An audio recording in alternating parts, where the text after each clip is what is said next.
Greetings, Scotty Reed here with a Black Talk Radio News commentary. Please continue to support the nonprofit media organization, Black Talk Media Project. So I want to just provide you with some quick commentary on the debate surrounding, and it really shouldn't be a debate, but the debate surrounding Donald Trump's language and whether or not he is inciting violence.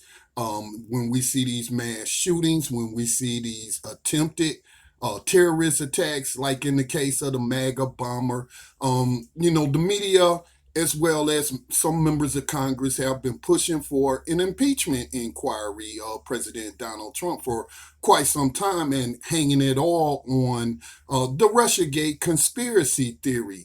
But I will submit to you that there is more evidence to support that President Donald Trump is inciting misdemeanor acts of violence as well as felony acts of violence, which should be impeachable offenses. Now, if you're going to say, hey, if he colludes with some foreigners to do this, that, and the other in order to win a U.S. election, I listened to the whole Mueller thing. What you got him on is obstruction of charges. But there's really no merit or evidence, if you will, to show that he colluded with the Russian government or the Putin. I'm so tired of Russiagate conspiracy theories, and I think, the American public in general is tired of these Russiagate conspiracy theories to make excuses for why Hillary Clinton lost to a racist game show host. Anyway, moving on, as you can see,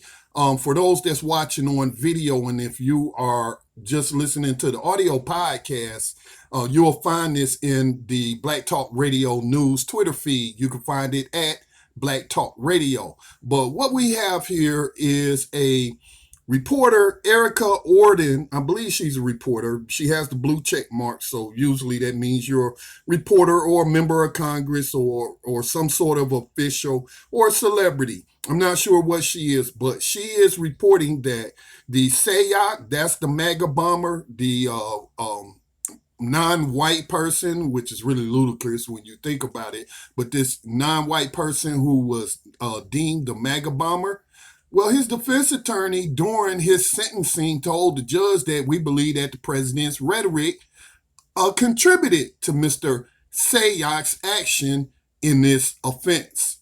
So that's evidence right there. I mean, people have done a lot of digging up, Trump's speeches and video clips of him talking about this is an invasion at our southern border and calling people rapists and murderers and drug dealers and, really stirring up people in their emotions and blowing these racist dog whistles. Well, he's inciting these people to violence. All right, in Mr. Sayak's case, while I do believe that such a thing as proxy racism exists, where you have non-white people who act in the furtherance of white supremacy in exchange, or they believe that they will get some sort of personal benefit from aiding racist suspects or white supremacists. And so it still stands to reason you could take the white supremacy element out of it, and he still incited this man to violence. He incited this man to violence. Now you got the El Paso mass murderer, white terrorist, who has been on 8chan and just published his racist manifesto, repeating some of the same language of Donald Trump. Look, I saw a tweet earlier today where President Obama was being quoted as saying that we have to, quote unquote, reject the language of Donald Trump. I don't have the tweet in front of me. I don't know if he mentioned racism or white supremacy, or if he used some milquetoast phrase like whatever, you pick one. But if it's not talking about racism, white supremacy, then you're really ignoring the root issue with Donald Trump. But Obama's saying, oh, we must reject that language. Well, how do you reject that language? By you just going on Twitter or TV saying I reject the language of white supremacy, I condemn white supremacy. No, we don't need any more symbology, President Obama. What we need is the appropriate action. Inciting people to violence is a criminal offense. Now, I know that this Justice Department has come out and said you can't charge a sitting president, but what you can do is impeach a sitting president for high crimes and misdemeanors. We're talking about felonies and misdemeanor assaults and other acts of violence, including gun violence, where these people are saying the same words that Donald Trump is saying and targeting the same people that Donald Trump is targeting. So I don't care about no Russiagate stuff. This man needs to be impeached on inciting people to violence in this country right now. It should have been done yesterday.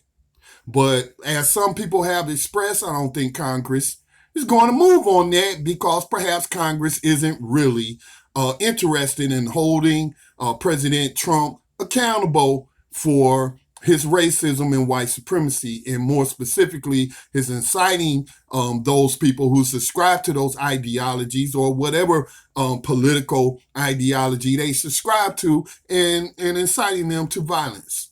So let's stop playing games. Let's be very serious about these issues. U.S. Congress, the Constitution calls on you to impeach this man for inciting violence and causing harm and death to American citizens as well as foreign nationals. All right, this has been Scotty Reed with a Black Talk Radio News commentary.